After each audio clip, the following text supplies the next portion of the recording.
Last year, following the horrors of October 7th, Dr. Esmailian traveled to Israel not once but twice, offering his expertise at Shiva Medical Center in Ramat Gan, which he will discuss shortly. Moving on to Dr. Mark Paya. Dr. Paya was also born in Tehran, immigrating to the States in 1978, where he completed his undergraduate education at CSUN, followed by medical degree at Mount Sinai School of Medicine, graduating as a bariatric surgeon after completing his residency at UCI. While at UCI, Dr. Paya earned the title of Chief Resident of General Surgery, specializing in weight loss procedures. Now, Dr. Paya is the director and founder of Surgical Weight Loss Center in West Hills and has performed 5,000 laparoscopic procedures since 2004, assisting obese patients with weight loss. 5,000. We will now move on to our Q&A. So, to each of you, can you tell us a little bit about yourself, what it was like growing up in Tehran and moving to the U.S. at such a young age? Well, the whole thing that came about for me was that a year or so prior to I came to the U.S., we were here visiting as tourists with my parents and siblings, and we thought as Jews, our future in Iran was not going to be very good, even though the Shah at that time was there, and we just didn't think this is going to last forever. My dad was very visionary, and he thought that I should come to the States for my education, and later on, the family would move. Unfortunately, at that time, Mike is my cousin. Michael is my cousin. So he and his family were here, and they ended up getting what at that time called I-20 form, was accepted to a Jewish school, so I can get a student visa. So with their help, I got the student visa, and I told my dad probably it's the time to go. And my parents agreed to come to the U.S. to continue my education, and then things happened. My parents came a year later very quickly.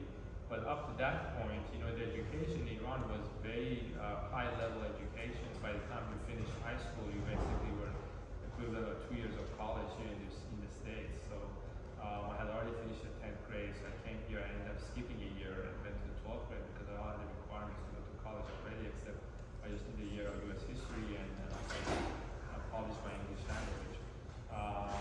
But besides that, I really enjoyed living in that country. It was a lovely country. We were respected and treated in general. There was always this issue about the Jews versus Muslims because it was a Muslim country, but by and large, the Shah created an environment that Jews could live and practice their religion without any significant issue. Yeah, same situation with me. I was about 9 or 10 years old when we left Iran, and don't remember too much about Iran, but I finished 4th grade, and then we moved to London, which we got political asylum there, and we were there about 2 to 3 months, and then we came straight from there to California. And it's funny you said that because I finished 4th grade and then came here, and my dad actually put me in 7th grade. So I don't know how that happened, but I was the smallest 7th grader when I was here. So we did basically junior high here, high school, and then went to college for med school. But Iran. What I remember pretty much, we all had a pretty good experience. Yes.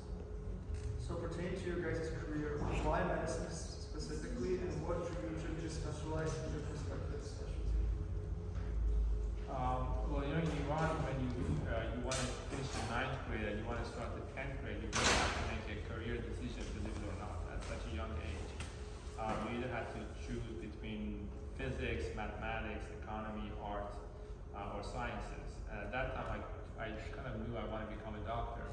I was just passionate about being a physician, so I chose to go into the science branch of the medicine, branch of high school. So when I came to the States, that was still in my mind that I wanted to become a doctor. And then when I got to medical school, the first 2 years of medical school were basically didactics, which is a little different than curriculum nowadays.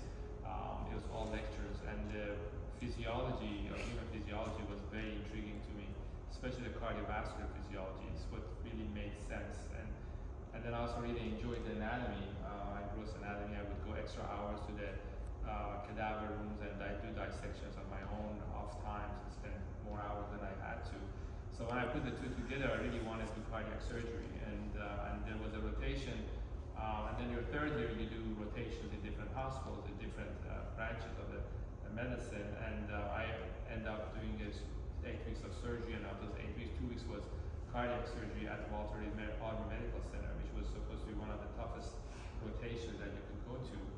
And during that rotation, I really worked very hard. I was there from 4 in the morning till 10, 11 at night. Sometimes I would just stay with the mattress at the nursing station, sleep there. But I really enjoyed it, and they did really well, and they gave me a really high grade, which at that time was considered honors, and not that many people would get honors from this rotation. So that really put a stamp on my decision to do what I wanted to, and became really my passion. And I was very fortunate that I was able to go to general surgery and then do my fellowship, and after that, it's been just a great journey for me. Yeah, my passion started in college actually. I started taking biology courses and I really liked it. I became interested in it, and in 4th year, I started, studied for the MCAT, took the MCAT, did pretty good, went to med school, and in med school, the first 2 years is all you pretty much in the lecture. They give you syllabuses. I don't know how it is now, but you just study from the syllabuses. There really no books you study from. Just if you want to refer something, you go to a book, but it's mostly syllabuses. And some people in some students don't even show up to the classes. They just take the syllabuses, they study it, and they come and take the exam. But I was kind of visual. I wanted to see the lectures and the PowerPoints and everything. So 3rd year, you do the rotations, surgery. That's the best rotation I did well in. I'm good with my hands, and I didn't want to write too much history and physical, because internal medicine is all H&P, all you write. And that's why I decided to go in general surgery. So I did my general surgery residency, and after that, I did a fellowship in minimally invasive / bariatrics. And the reason I did that is when laparoscopy came out, it was very popular at that time. And we used to do like 400, 500 pound patients with the laparoscope, and it was amazing. We didn't have to fillet them open or getting into wound infection. None of that happened when laparoscopy came about. And it was really amazing how these morbidly obese patients did so well. They stayed maybe 1 or 2 nights in the hospital and they went home after a gastric bypass. It was really amazing. And very gratifying too, after you see them after a year, they look like you and I, after a gastric bypass. So that's why, I was impressed with the whole field, and I did my fellowship, and since then I've been in private practice since 2004 till now, doing mainly weight loss surgery. It's no secret that medical school admissions have become increasingly competitive in recent years. If you had any advice you could give to prospective applicants, what would you say regarding the entire application process? Yeah, medical school has gone through waves. It's very hard during our time, then took a little break, it's easy to get in, and now become more challenging again because there's such a diversity, there's such a diverse group of specialties that one can choose. But having said that, it's an extremely long road, and I always tell the applicants that come and see me, or undergrads that come and see me, if there's any other field in the world that would make you happy, then don't do medicine, because you really have to love it and you have to really enjoy it, because as I say, it's a very long road, and the financial reward of it, the way it used to be, it's not there anymore. So you spend a lot of time, a lot of sacrifice, not only for yourself but your family as well, and you really have to love it passionately that you can't do anything else. So if really you are at that point that you do love it that much, then you just need to do, especially undergraduate, you have to do research for sure, because medical school really look at that. You have to do extracurricular activity, you have to have good grades, great grades, and great MCAT scores. You have to have all those attributes, and you have to do something outside the box. Just going to somebody's lab and doing research, everybody does that nowadays. You just have to do, and there was an applicant we had, when I was at UCLA, I was on the admission committee. We had people like, so there was a lady that was a pianist in the LA Philharmonic. I mean, how bizarre is that? Or there was another guy that was working with NASA. Or there was one guy that had gone to Washington DC working in the senator's office. I mean, it's very esoteric stuff, and medical schools love that. You know, you can be a history major and you still can get into medical school. It doesn't need to be biology or chemistry or physics or science, but you have to do something that nobody else is doing, so you could stay ahead of the applicants. So that's what's going to take nowadays to get into good medical school. Yeah, I feel pretty much the same way. You know, just study, do really well on the MCAT. If you want to take a year off and do research in the lab, that's, you know, they look at that. Anything else? Just make sure, if you have a niche, you know, something you love, and you're passionate about it, and make sure that passion shows on your application, then that's a plus, you know. But besides that, you know, do well on the MCAT. They look at that. Yeah. Next question. Many pre-med students often express concern about losing their 20s while dedicating themselves to the journey to become a doctor due to how long it has. How would you address this common fear and offer reassurance to those who feel this? I'm sorry, losing their what? Losing their Losing their 20s, 30 years while in medical Yeah. school. How would you address this common fear and offer reassurance to those who feel this way? Well, I think it just goes to schema, it goes for males too. I mean, you do lose your 20s and early 30s when you go to medical. It's a very long road. I mean, there's a lot of emphasis right now on the work-life balance. So that's really looked at very carefully in every level, in medical school, in residencies, even as an attending faculty, they still, you know, look at that very carefully. You can definitely balance it out, but it takes a lot of dedication, a lot of work, a lot of understanding, especially if you're female and if you're married or a man who's married by your spouses, that they need to understand what you're doing is what's going to be your livelihood living, and they really need to understand that. But there definitely can be done.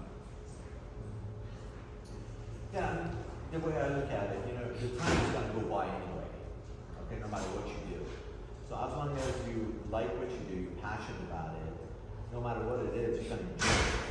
So if you really like, you know, biology, you like medicine, I say definitely go for it. It's a long road, sure it is, but as long as you like doing what you're doing, I think you're going to be successful.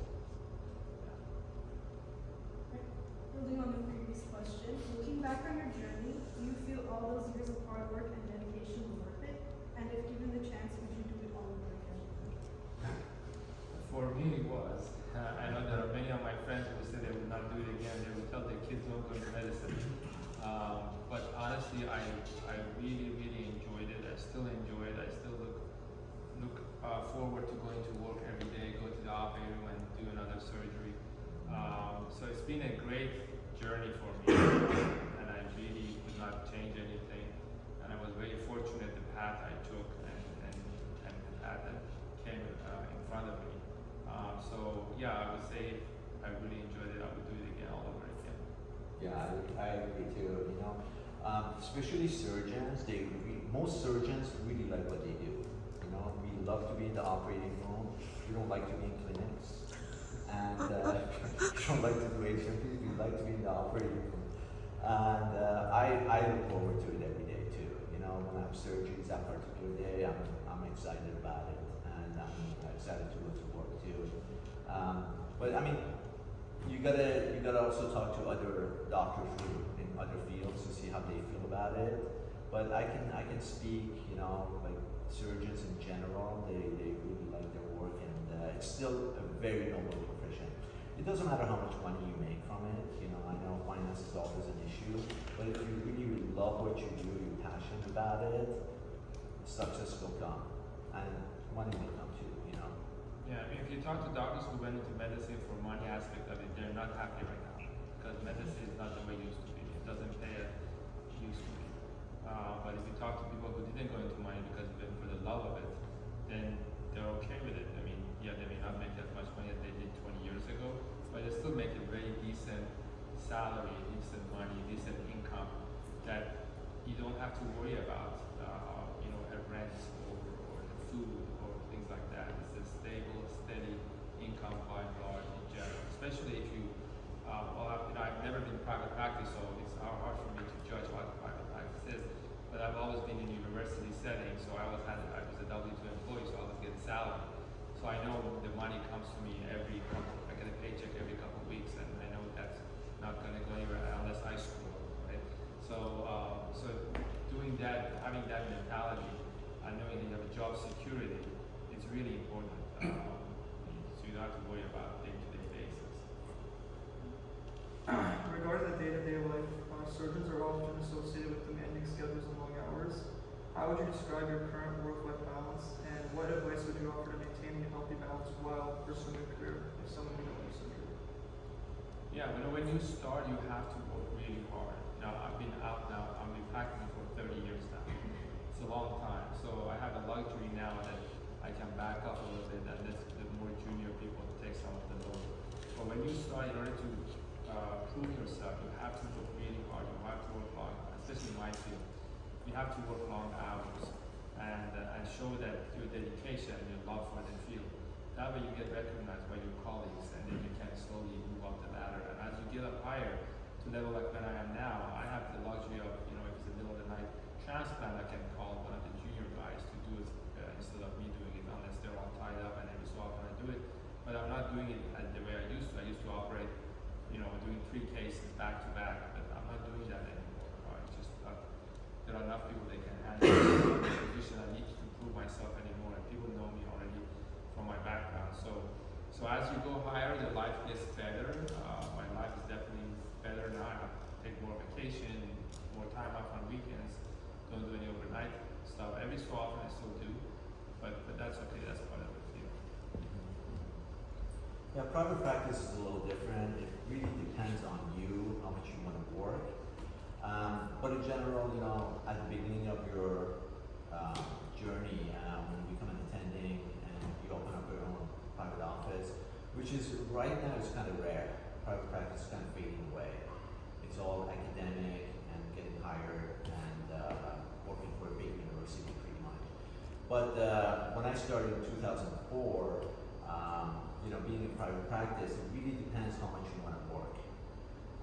But there are issues in private practice, like you do have to rent an office, you have to rent, you have to get secretaries, you have to pay for your own malpractice.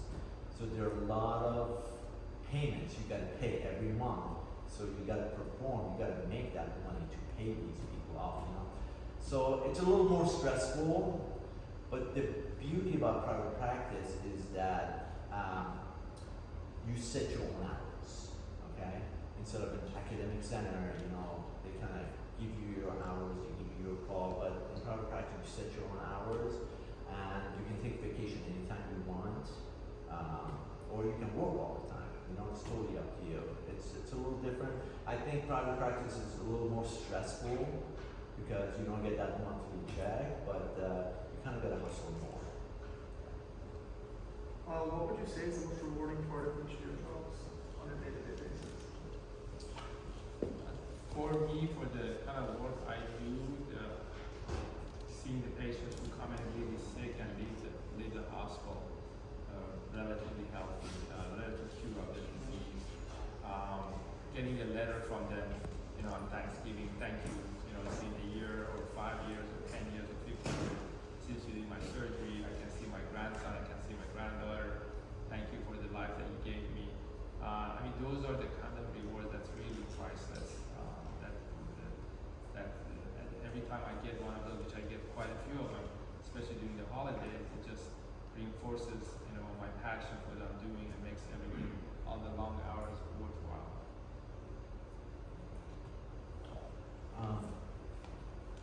Basically, the field of bariatric surgery, the gratifying thing is when we do these surgeries, we do for morbidly obese patients, patients who have really high BMIs, they have medical illnesses like hypertension, diabetes, sleep apnea, high cholesterol. And once we do these surgeries, after a year, they lose 70-80% of their excess body weight. And we just don't do it exactly for the weight loss, but we do it to get rid of these medical illnesses, these medications. And once they're off of their medications, it's very, very gratifying. A lot lot of my patients, come up to me, they're all, "Doc, I wouldn't be able to go to be on a roller coaster because I won't fit in, or I can't go to a restaurant because I won't fit in the tables, or I can't go to the theater, but now I get to do all that. So that part of it is very gratifying for me. Moving a little bit, AI is advancing at an exponential pace with tools like ChatGPT and other AI systems revolutionizing various industries. Have you incorporated AI into your professional work, and how do you see AI transforming medicine in the future?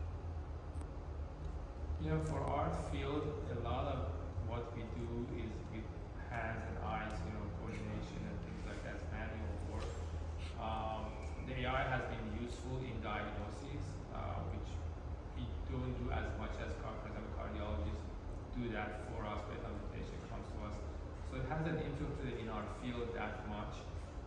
The robotic aspect of things, robotic surgery, has come, to cardiac surgery for a very small portion, like 10% or 5% what we do is robotic now, but majority is not.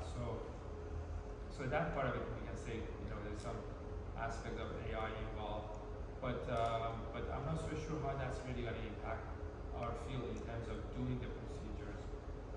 But in terms of diagnosis, definitely has taken a big leap for a cardiologist. And with their AI tools that for echocardiogram, the cardiologist can put a probe on the patient, the AI will just tell them what the diagnosis with their heart and things like that. So that part of it has really changed the field significantly. Yeah, same with my specialty. We haven't really had any incorporation of AI into bariatric surgery. There are talks about AI for radiology, reading films or CAT scans and stuff like that, but I haven't encountered anything in my field that AI can be helpful for right now. But I know in the future, AI is a way of the future, and it can incorporate, other stuff into the healthcare. How has medicine changed since you guys first started to today? I think one of the things that's changed, as Matt mentioned, I think the private practice is kind of fading away quite a bit.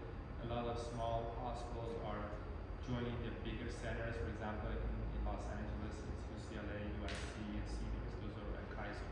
Those are the four big boys. I mean, there's really any other small hospital somehow getting affiliated with one of these hospitals, with the USC or UCLA or Cedars. So that kind of been a big change. A lot of doctors become more faculty and employee as opposed to private practice. In terms of the technology, at least in cardiac surgery, has improved significantly. The length of stay has come down significantly. We used our patients to the hospital for a week, 2 weeks, 3 weeks. Now they go home in 4 or 5 days after open heart surgery. That's crazy. They can do thoracic surgery, lung surgery. They go home the next day. So that kind of things have really improved significantly. Technology has improved. So those are the things that have really come along over the past even 10 years for cardiac surgery. Because I've been doing it for so long, I can easily see what it was 30 years ago, what is it now, and it has improved significantly from that aspect. Yeah, definitely. Private practice is fading away. As Fardad said, Kaiser, Cedars, USC, and UCLA are pretty much buying all the private practices. They're buying. They just bought one of the hospitals I go to, West Hills Hospitals, became UCLA West Valley now, and they're buying all the buildings next to it too. So it's a lot of change. Overall, laparoscopy was a huge change, improvement to surgery. Again, patients who used to stay 5 or 6 days are leaving 1 or 2 days. And robotic, I do about 5 to 10% robotic, but that's in the hospital. But now, surgery centers are doing most of the surgical procedures. For example, right now, I do laparoscopic sleeve gastrectomy in a surgery center, and we send the patient home. That means I took out about 80% of the stomach of the patient. They stay 1 to 2 hours in the surgical center, and then they go home. We do gastric balloons in surgery centers. So what that shows us that patients really don't need to stay all. And the data shows it's very much the same. The complication rates are not higher, the side effects are not higher, infection rates are a lot lower in surgical centers, and outpatient surgery is definitely on the uprise right now. I would now like to move on to questions personalized for each of you. I will start with Dr. Esmailian. Last year, it's known that you traveled to Israel twice after the October 7th massacre, volunteering at Shiva Medical Center in Ramat Gan. Could you share how this opportunity came about and what motivated you to take part in this experience? Sure. So after the October 7 and all the atrocities that happened, I really felt obligated that I need to go and do something and help out. They really needed people to go and help out. There were people going to farms, and because a lot of people had gone to the reserves, and they really didn't have people in the farms to even go pick up produce and get to people in town. And there are just different group of people who were going. They had a need for doctors to go, and nurses, anesthesiologists, so on and so forth. So I reached out to several organizations to see what I can do as a Jew to go help out there physically. And it happened that I had operated on a patient about 8 years ago, and his wife was always in touch with me during those 8 years for medical care, medical need, and things like that. And she happened to form a volunteer group called Re'im, in Hebrew means friends, with another cardiologist who was visiting here from Israel. So the two of them formed this non-profit organization called Re'im. And they asked me, would you be interested to go volunteer in Israel for 2 weeks or more than 17 days or so? And they said, yeah, I would love to. I was already want to go. I was already asked to my temple if I can do such a thing. And my temple was organizing a trip already, but these guys said, no, we can do it for sure. So she was able, this lady and the other doctor were instrumental in kind of organizing it. She's an Israeli-American lady, woman. So they asked me to go, and the three of us went there with Consul General of Israel at that time, who was here, and he came with us as well. So we all went to Israel and spent 17 days and spent the time at Shiva Medical Center for about 7-10 days of it. And it was interesting because the people at Shiva knew before I was coming, or I was approved to go, because they sent me an email. One of the cardiologists, the transplant cardiologist I knew her from before. So she emailed me, she said, I hear that you're coming to Shiva, we're so excited. And I said, oh my God, I didn't know that I already accepted to come. So the Ministry of Health got my medical license approved within a few days. It was like a Monday of Thanksgiving week that I heard I was going, and that they accepted me to go, and they said we were going on Thanksgiving Day, so like 4 days later we were going. So that's how it all came about, which was very exciting. And the second time around, once I went there and obviously made a lot of connections there, the second time they asked me to come again because the transplant surgeon would leave Israel every so often to come to the States to make a little more money because the pay is not that great in the US. So they would come as a doctor, operate in the US for 6 weeks or 4 weeks or whatever, or 2 weeks usually, and they had a vacuum of 2 weeks to cover the transplant service. So they asked me if I would come for 2 weeks. I said, I can't come for 2, but I can come for a week. So then I went back again for a week to help out, and that's how it all came about. How was your experience there? What kind of surgeries did you perform? So the experience was incredible. It was both medically and emotionally. It was two huge experience for me. From an emotional standpoint, they took us to initially there was a 5 days of peace during the Gaza war at the beginning, like in 8th of November, beginning of December. So during those 5 days, we were able to go right to the border at Gaza, where the soldiers were there with their tanks and artillery, and we were able to meet the soldiers and a large group of them, talk to them, dance with them, ate with them, and they talking about their stories and things like that. They took us to the Rain Festival massacre site, which was really emotional. We went to Kibbutz Be'eri, where they burned down all the houses. I don't know if some of you have been to Holocaust Museum. If you see the Holocaust Museum, that was really what Holocaust looked like. With your own eyes, you could see what happened there.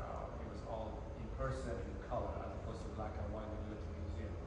So it was pretty amazing what had happened and how many hours those guys were there killing people, infants, children, parents. So that was really an experience of a lifetime. And then in the hospital where I was at during that time, there was several of the residents who had gone to the war as part of the reserve, so they were shorthanded. So I was able to help out there I did one heart transplant, I did a couple of mechanical support devices like LVAD, left ventricular assist device, I did aortic surgery and bypass surgery. I did like 6 or 7 operations during that first time, and I was always operating with this residents basically. And the amazing thing was that first of all, the equipment and everything was state of the art. The anesthesiologists were all trained in the U.S., so they spoke English fluently. The nurses didn't speak English that much, but honestly, they were so smart, so intelligent, so bright. They knew every step of the operation, even though I hadn't operated with them. So they were handing me the instruments when I needed what instruments I needed, and it was amazing to me that how good they are and how dedicated they are. They would stay there from the beginning to the operation without any breaks, which is very different than when you operate in the U.S. Every 4 hours they need to take a break here. By law they have to. So it was an incredible experience. The second time around was basically going back home again.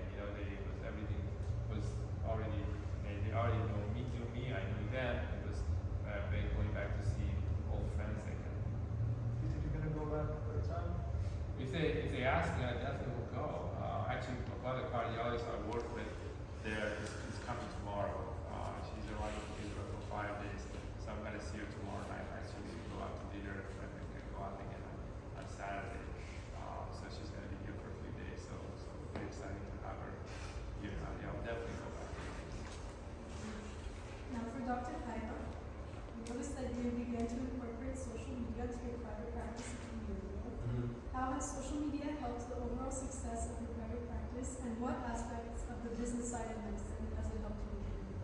Oh, okay. Yeah, before social media, we used to advertise at Google mostly, but social media gives a life-size experience to the patients. They kind of meet my staff. They exactly know the procedures I do. They see the surgical center, they see the equipment, and it's a nice feeling to have as a patient to know exactly where they're going to. And it's definitely a positive thing, social media. A lot of plastic surgeons, bariatric surgeons, cosmetic surgeons, they use social media. And we also interview like patients, how were their experiences on social media, so that's effective. Patients want to see that. They don't allow us to do before and afters, but you can interview a patient and ask them about their experiences at surgery, for example, and it's a positive thing, definitely positive, yeah. What do you mean they don't allow you to do before and after? Well, you can, for plastic surgery, they don't want you to put before and after pictures. Okay? You can do it on your website, but you can't do it on social media because they frown upon that. So what you're saying basically, hey, before this person was ugly, now is pretty. So they, there are a lot of bots in like Facebook and other social media, in like TikTok or Instagram, that actually stop. They ban you from doing that. So and you learn through the process as you go along. Have you gotten banned before? We have. We got jail time on Facebook for like 2 months. And then, they don't jail you forever. They suspend you for about a month or so if you do something that they don't like. Then you kind of correct it and you go back on it. Yeah. Acknowledging the business aspect of medicine, what advice would you give to a future doctor aspiring to establish a successful and affluent private practice as you have? Yeah, as I said before, private practice is dying. The only field that I believe private practice is going to continue going because plastic surgery is, you don't go through insurance, you basically one-on-one, and the patient pays for the procedures and you do it. But the other fields like internal medicine, pediatrics, and all those, most of those practices are bought out by big, universities or venture capitalists. They come and buy it out. But being solo, going into private practice, is extremely hard right now. Because look, you gotta make, in private practice, you gotta make enough money, as I said, to pay for, rent, malpractice insurance, secretaries. It's extremely tough right now. Yeah, before it was a lot easier, but not anymore. What changed? Payments, like the reimbursements you get for, I'll give you an example. Like we used to do gallbladder, laparoscopic gallbladder surgery. They used to give us, Medicare used to give us $1,800, but now it's about $400.